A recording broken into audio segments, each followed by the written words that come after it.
AP వ్యాప్తంగా విస్తరించిన నైరుతి రుతుపవనాల ప్రభావంతో రాష్ట్ర వ్యాప్తంగా విస్తారంగా వానలు కురుస్తున్నాయి.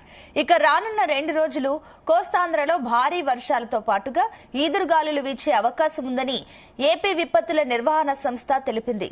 శ్రీకాకుళం, పార్వతీపురం మన్యం, విజయనగరం, అల్లూరి సీతారామరాజు జిల్లాల్లో గురువారం అక్కడక్కడ మోస్తరు నుంచి భారీ వర్షాలు కురిసే అవకాశం ఉందంటోంది.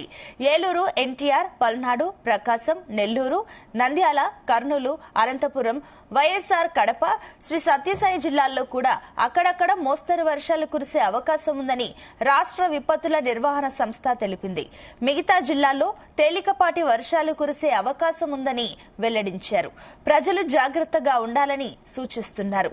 ఎగువ రాష్ట్రాలలో కురుస్తున్న భారీ వర్షాల నేపథ్యంలో ఆకస్మిక వరదలు వచ్చే అవకాశం కూడా ఉందని హెచ్చరించింది.